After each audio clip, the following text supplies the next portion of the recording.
This is CGTN, China Global Television Network.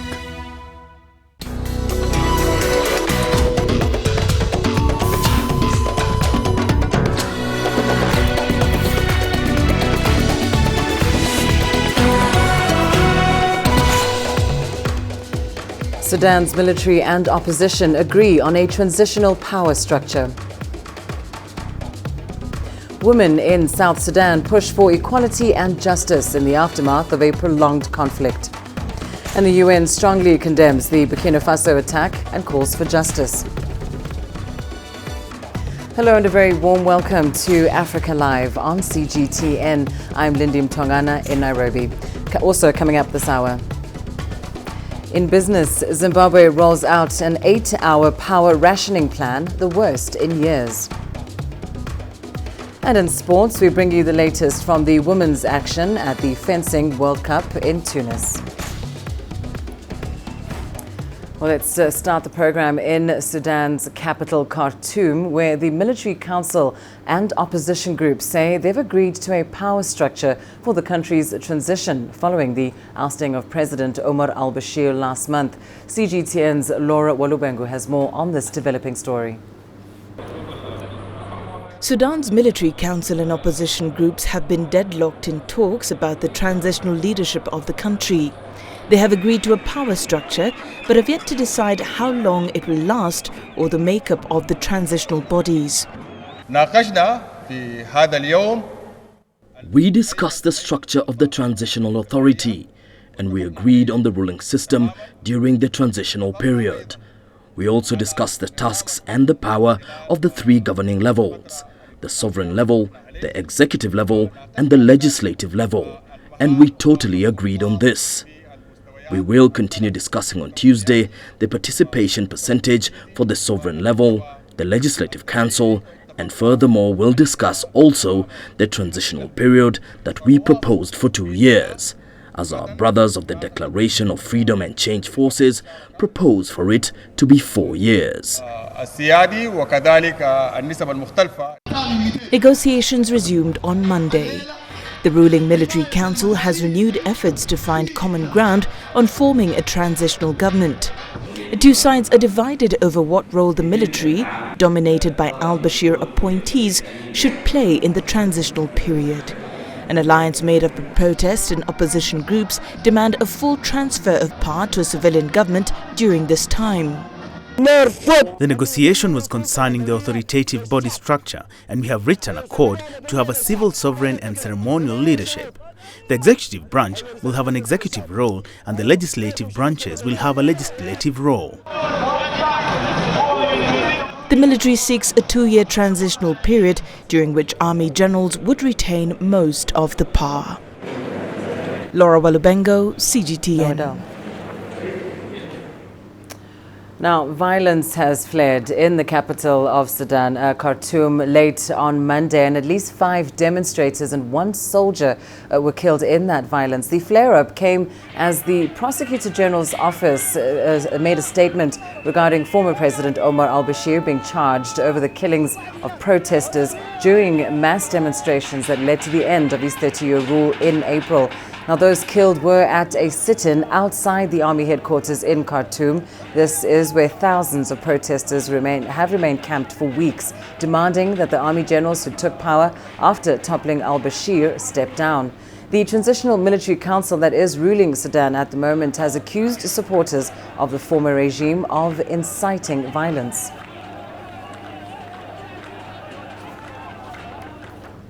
Right, let's bring you more on these latest developments taking place in Sudan. We're joined by CGTN's Adel Al-Makhroui. Adel, of course, reports indicating that there have been clashes in Khartoum after this, even after this deal on a transitional power structure. What's the latest you're hearing from Sudan? Well, things are rather calm at this stage after the authorities tried to intervene and calm down. The protesters are still at their camp around the Sudanese Defense Ministry. There has been a report from the security officials there who have stressed that the dispersing forces that attempted to disperse the protesters did not use any arms or any rifles. They believe that there have been some armed or gunmen who have managed somehow to infiltrate the protests and open fire, injuring about 6 people, 5 protesters and a military police officer, killing them, and it seems that the clashes itself have been blamed from the security perspective on these groups who, according to the statement, have tried to interrupt, as you said, what has been believed to be a breakthrough agreement.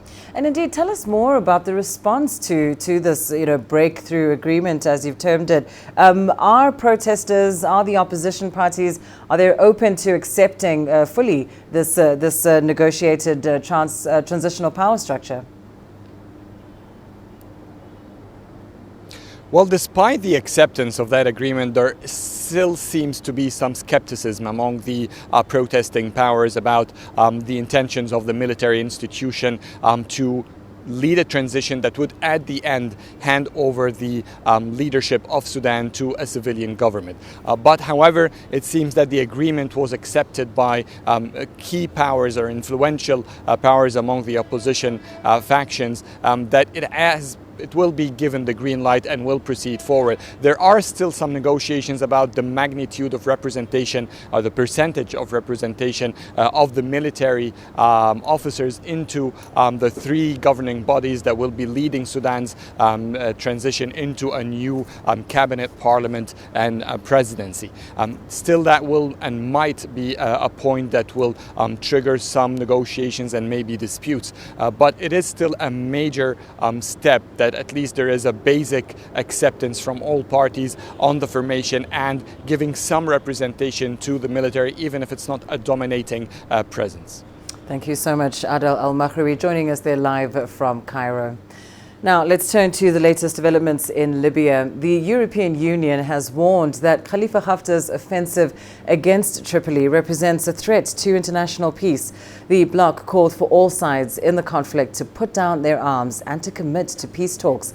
The Libyan National Army, which holds the east of the country, launched a bid to seize Tripoli, and that currently seats the UN-recognized government. This led to a subsequent escalation of insecurity in and around the capital, which the EU members now say also threatens the stability of all of Libya. The country has been racked by chaos since the 2011 ousting of the former leader and has long been a major transit route for migrants desperate to reach Europe.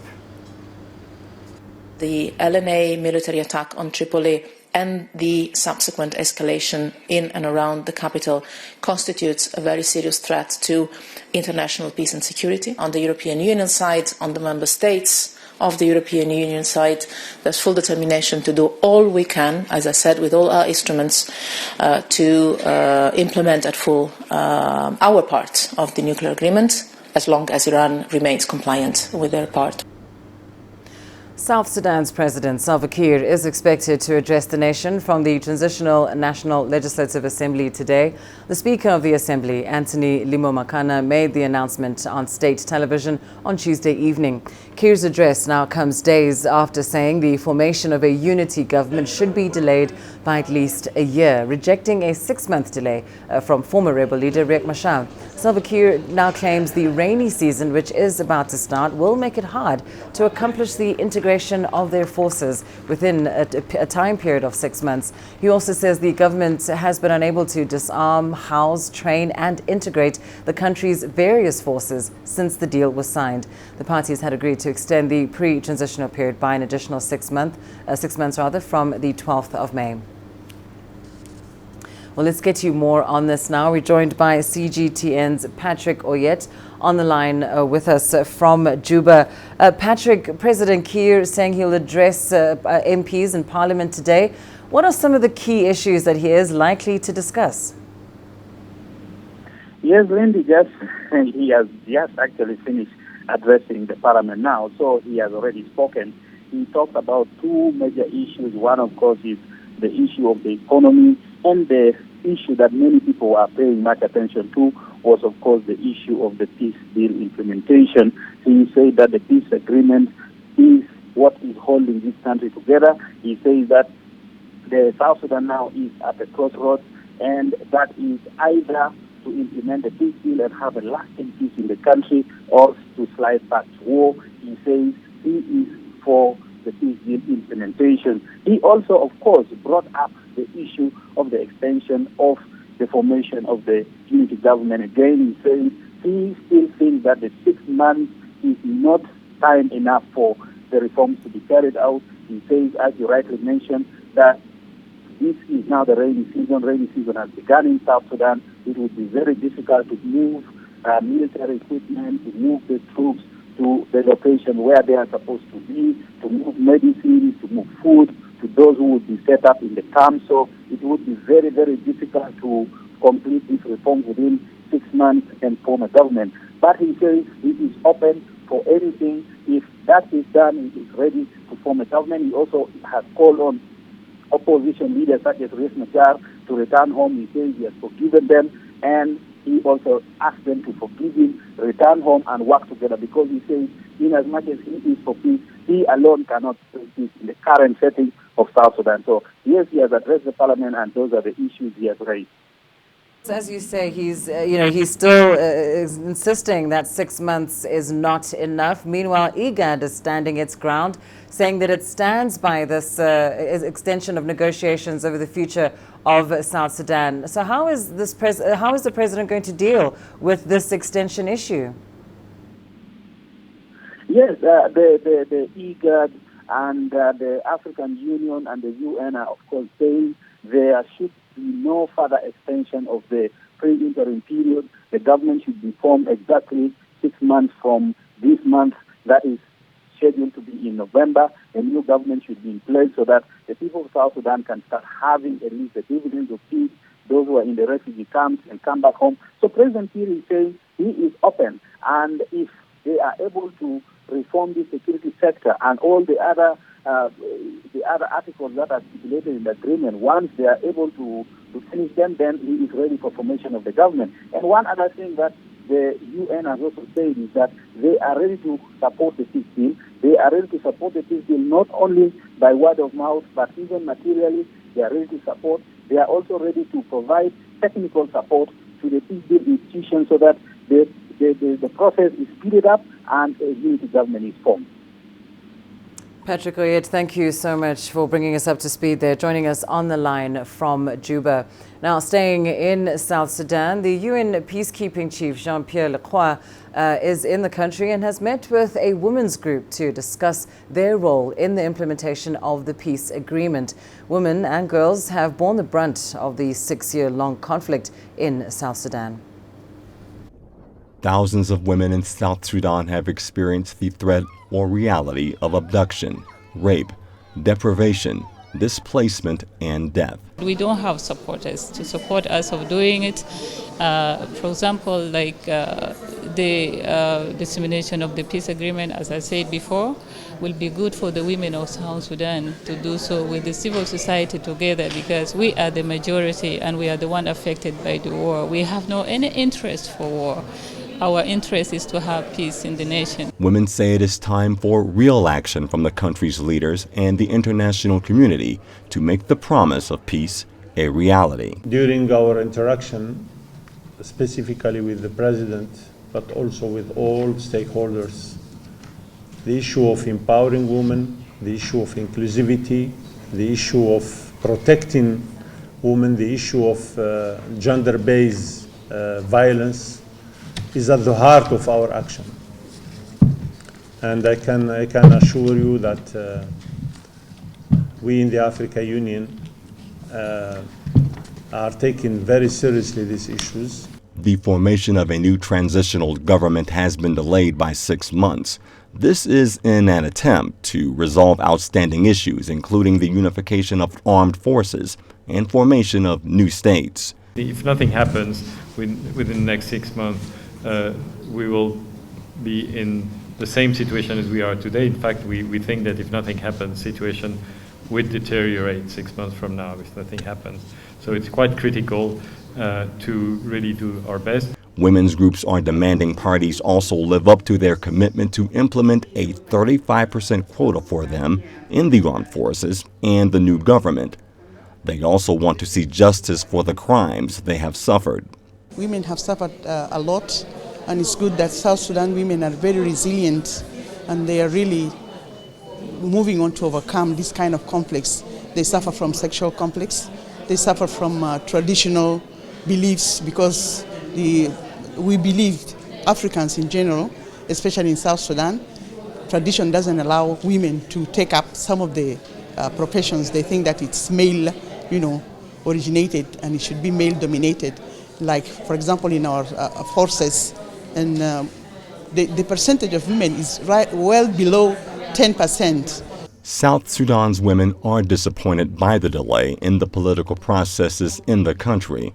However, they remain optimistic that, if they are given the opportunity to take the leadership roles, lasting peace will become a reality. Brian Toussaint, CGTN. Time now for a short break. Here's what's still ahead on the program. Coming up, the UN strongly condemns the Burkina Faso attack and calls for justice.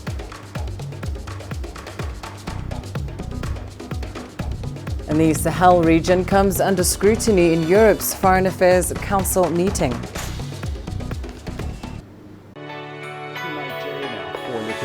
Data out of the country. The country's foreign currency reserves. With a dedicated and diverse team of anchors, CGTN now brings Africa to the palm of your hand.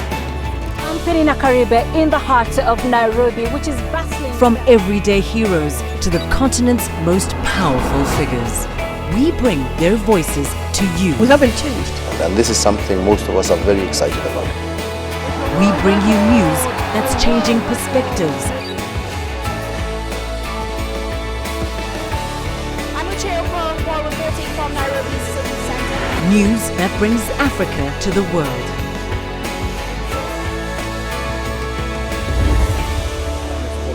CGTN. See the difference.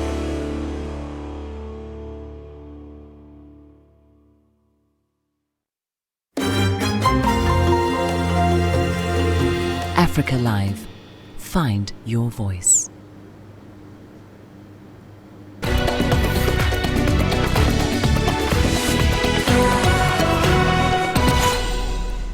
UN Secretary General Antonio Guterres has strongly condemned Sunday's attack on a Catholic church in central Burkina Faso.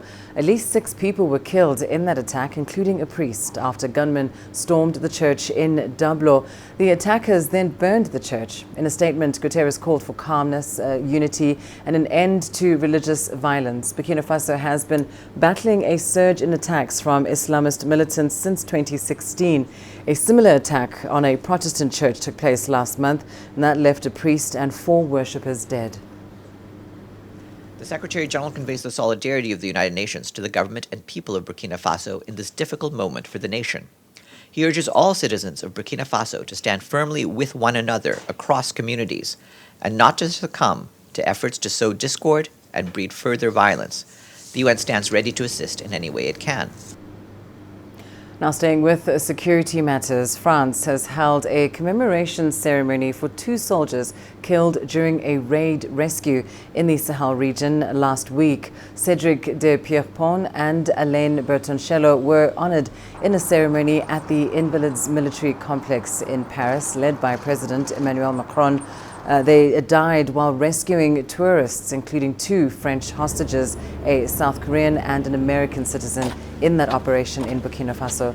The 4 were snatched around a month ago by armed men while attempting to cross by car from Burkina Faso into neighboring Benin. The government of Benin has pledged to improve security across their national parks. There is no 100% reliable system all the time. We must adapt, and we learn from what has happened to improve the security system and allow all those who want to visit this park to come and stay there in complete safety, in complete serenity. Meanwhile, Europe's Foreign Affairs Council is meeting in Brussels to discuss the security and development of the Sahel. This will include a joint session with foreign and defense ministers from the region's 5 main countries. These are Burkina Faso, Chad, Mali, Mauritania and Niger. The Sahel continues to face security threats with the expansion of terrorist threats, extremist violence, as well as local conflicts. The EU and its member states support the G5 Sahel Joint Force with over $160 million already allocated to its operations. For Europe, it is important to stabilize the entire region, supporting its partners in the Sahel also through cooperation with the African Union. Well, CGTN's Kevin Osbeck is in Brussels. He joins us now for more on the story. Kevin, as we know, Europe's Foreign Affairs Council meeting today in Brussels. Talk us through what exactly we expect to be addressed in this meeting today. Well, they're going to be talking about all of the issues plaguing that region of Africa, and you already went through a number of them. This is day 2 of 2 days of EU foreign ministers meeting here in Brussels. Yesterday on day 1, they went over and developed some conclusions on all of the issues that the Sahel is facing. You mentioned terrorism being one of them, organized crime is another, lack of human rights or structure supporting and making sure that human rights are established and secured there is another one.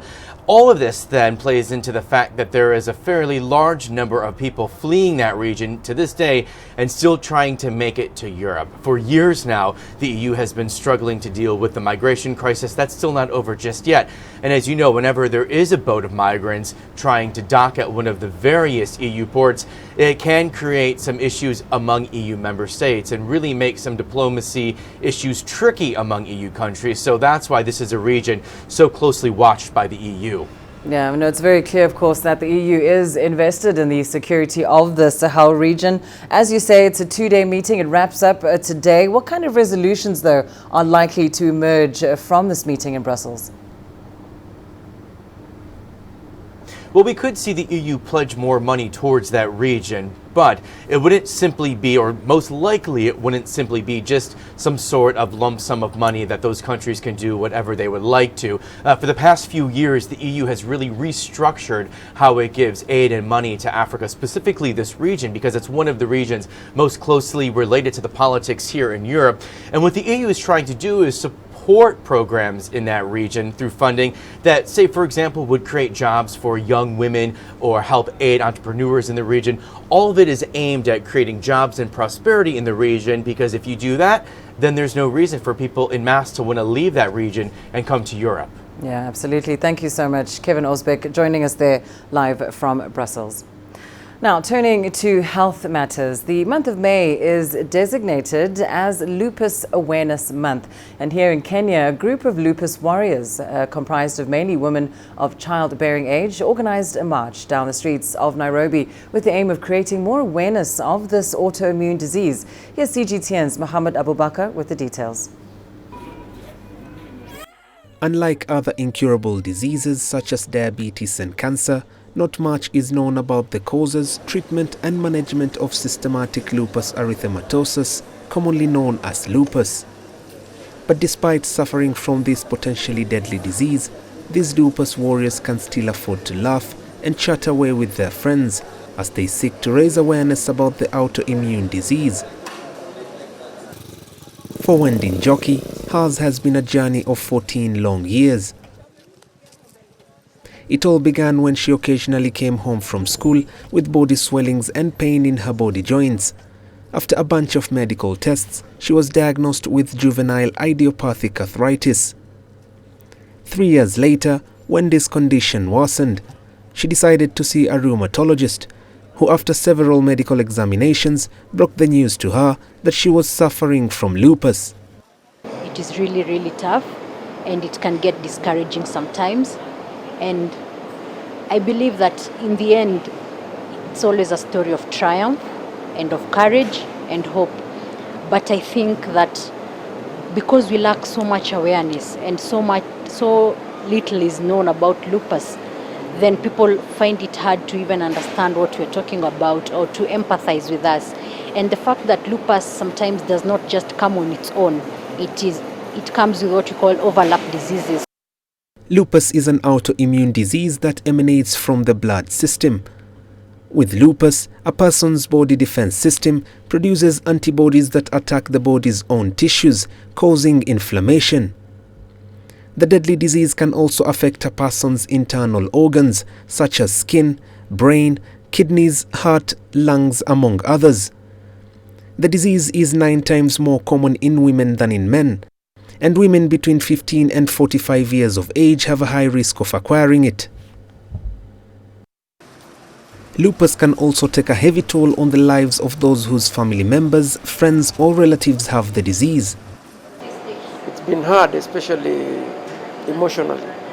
It's very difficult. It's been very hard, very, very hard, because most of us don't know how to deal with it. Yeah, because it is hospital visit after hospital visit. It gets to you. Yeah, but you know what? You keep strong for them. The disease is also quite expensive to manage, with families using as much as $7,000 in a year on medication alone.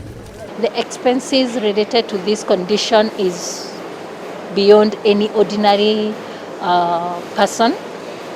Sometimes the budget is about $2,000 per day for the medication, not to mention that they have to constantly keep taking tests, going to the lab and taking x-rays, taking MRIs, just to find out what next, because it is not a disease that has one condition.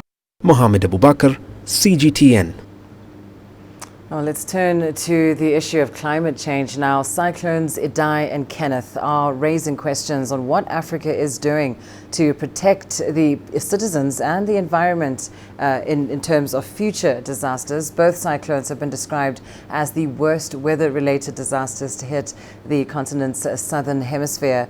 The UN Office for the Coordination of Humanitarian Affairs is now appealing to the international community to do more. Our reporter Daniel Arap-Moy reports.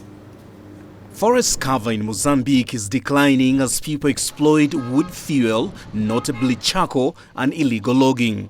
It is estimated that 56,000 bags of charcoal are produced each year in Pemba alone, leaving forests with fewer and fewer trees. Despite the fact that many Mozambicans know the dangers of burning wood to make charcoal, they say there are no alternative fuel sources. Population here and even government here, they are not prepared for this kind of situation because it's not normal here.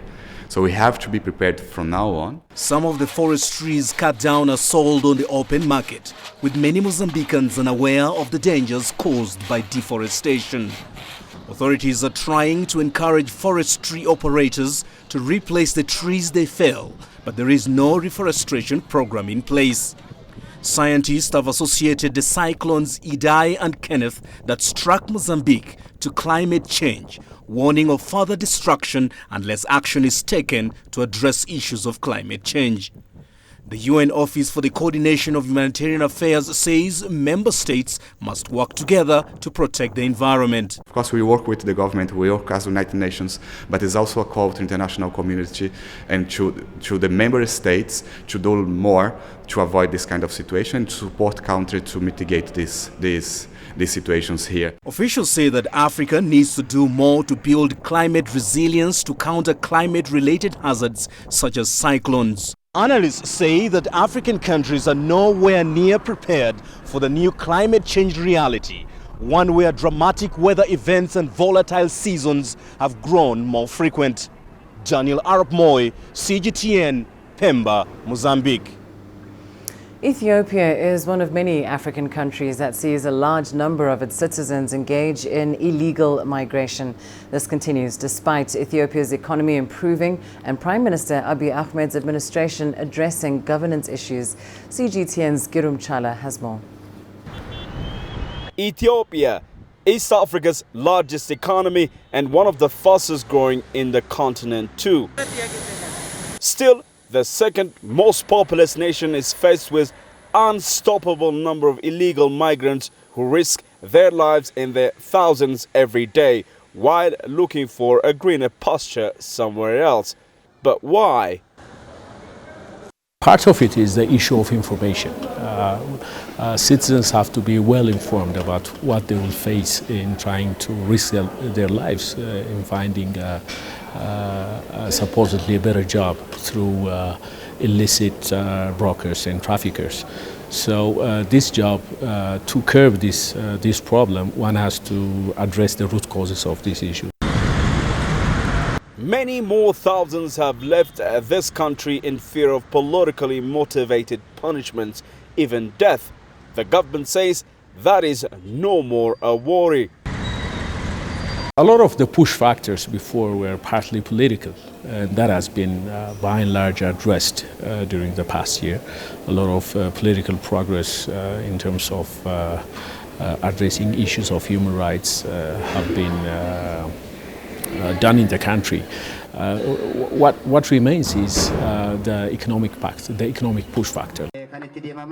According to estimates, hundreds of thousands of Ethiopians who have illegally migrated out of their country reside in Middle Eastern countries like Saudi Arabia, the UAE, Qatar and Oman, and face unspeakable sufferings. Those who have experienced the agony advise people to stay at home. The journey to illegal migration is hard to explain. I was in it. I was in 2 countries as an illegal migrant, including in Khartoum.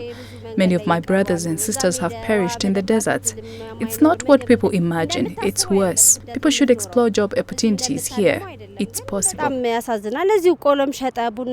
I believe our country is in a position to provide jobs for its citizens. The money spent to pay brokers to illegally migrate should be diverted to finance business plans. This will allow many more people to make a decent living here at home. The government should also fight brokers and human traffickers. While creating jobs and conducive atmosphere for its citizens to avoid risking their lives while attempting to enter other countries, the Ethiopian government says it encourages legal migrants. One of the things that the ministry and MOLSA is trying to do is to come to legal agreements, legal labor agreements with countries in the Middle East. We've done so with Saudi Arabia, we've done that with Qatar, we've done that with United Arab Emirates, so that this will be a predictable travel in search of work. This will be under contracts, and their rights and privileges will be well observed when they travel through this kind of regime. Meanwhile, over the last 12 months, Ethiopia has repatriated close to 80,000 of its citizens who were stranded in several Middle Eastern countries. Ethiopia, by the way, is not only a migrant-generating country, but it's also one of the countries hosting the largest number of migrants who come from nations across the region. Many therefore suggest when attempting to curb the problem of illegal migration, Ethiopia should consider strengthening its work with its neighbors for a common result. Grumtala CGTN, Addis Ababa, Ethiopia. The governments of Zimbabwe and China have partnered to help improve the lives of local communities in the southern African nation.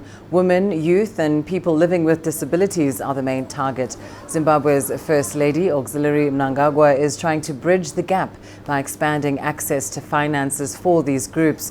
Through her project, the Angel of Hope Foundation, the First Lady has also played a major role in promoting and protecting women and children's rights. She recently met with the wife of Chinese ambassador to Zimbabwe, Wang Wei, where they reaffirmed their commitment to improving livelihoods.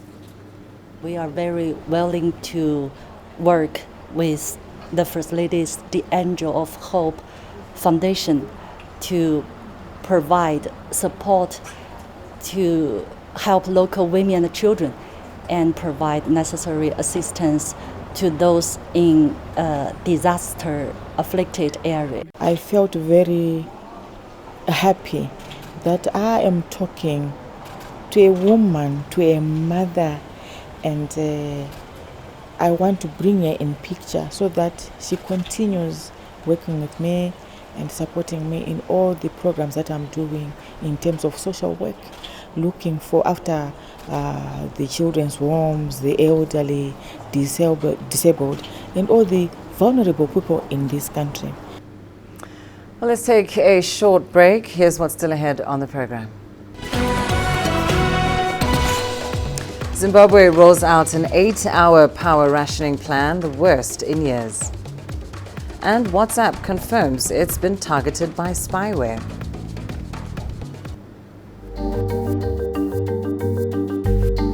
Africa Live. Find your voice.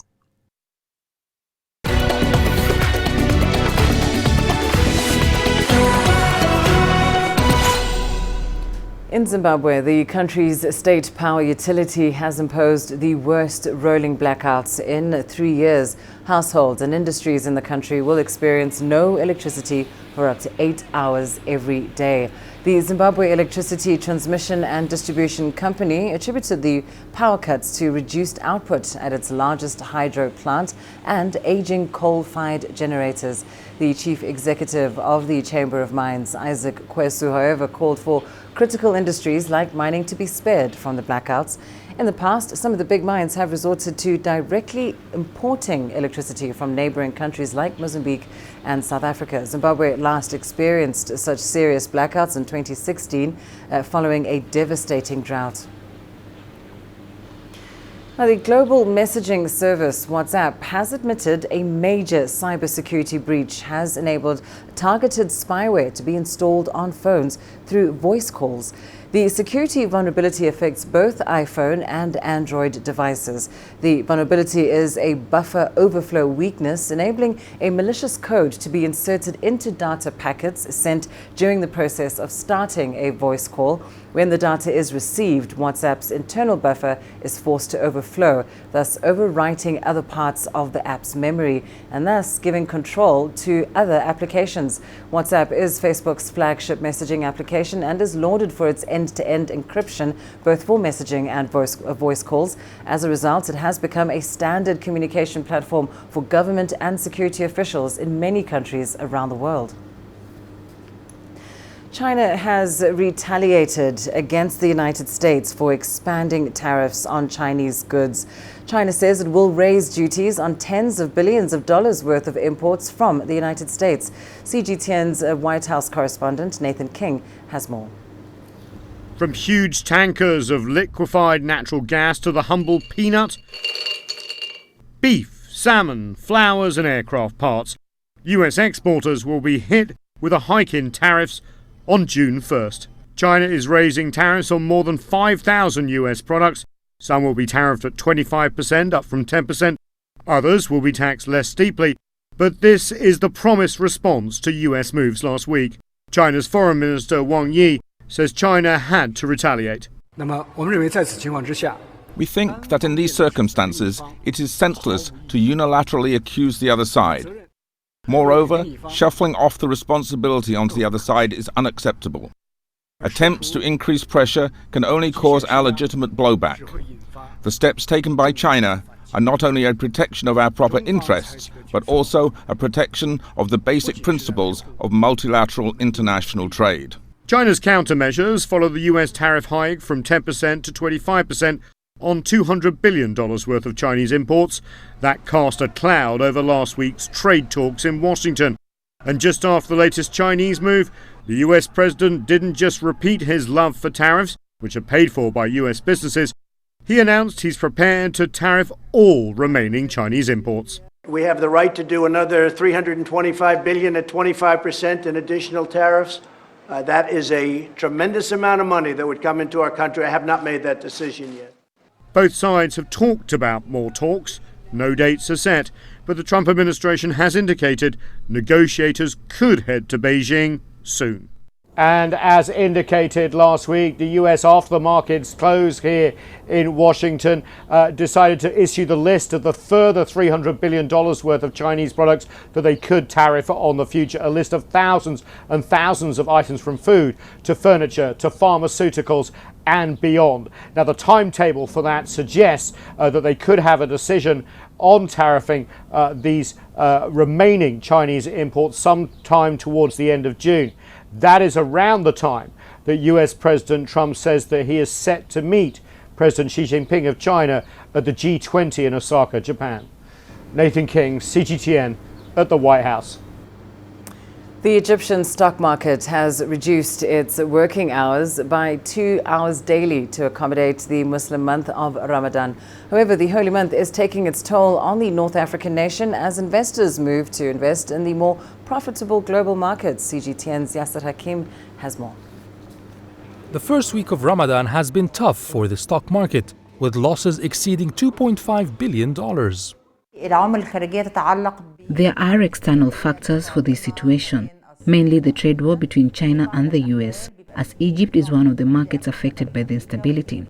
Internal factors relate to Ramadan, being a low season for Egyptian traders, but this is compounded by the fact that there is no clear vision going forward and some contradicting decisions, such as applying taxes instead of providing incentives.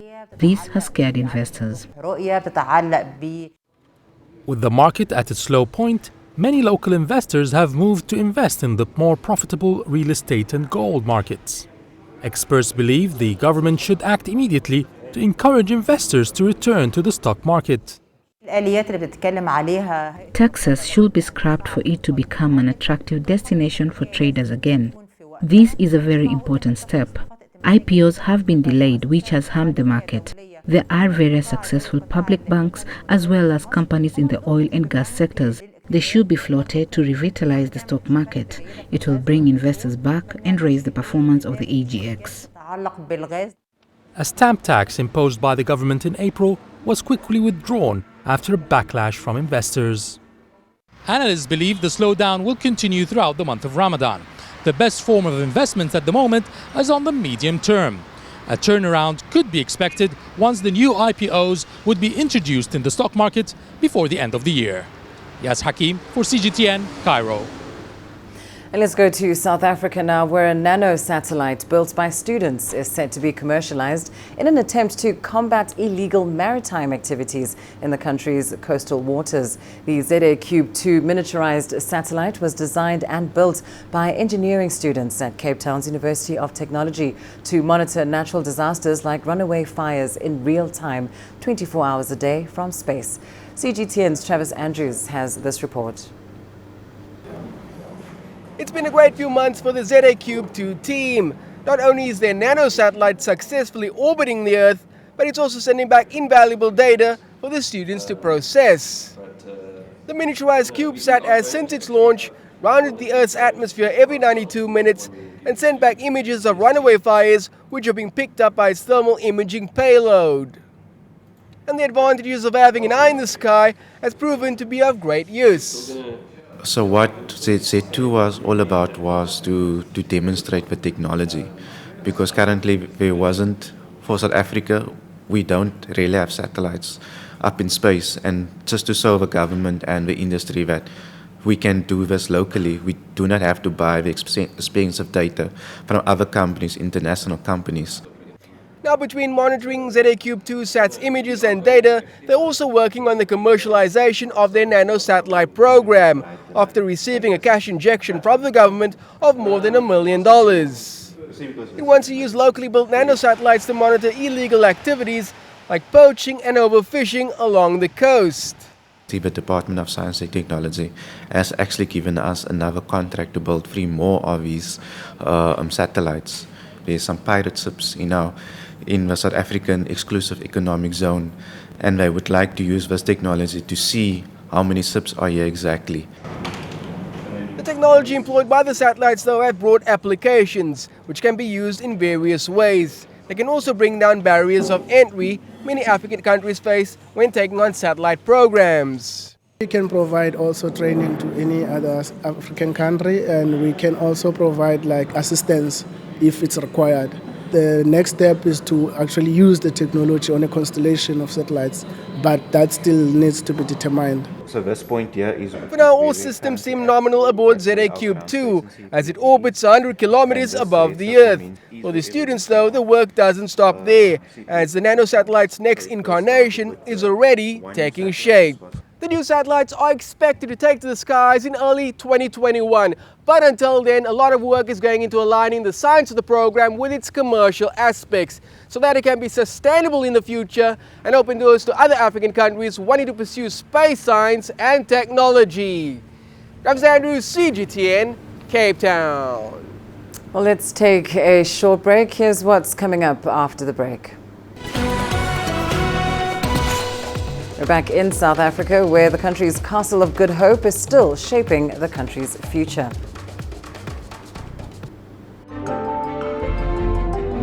Africa Live. Find your voice.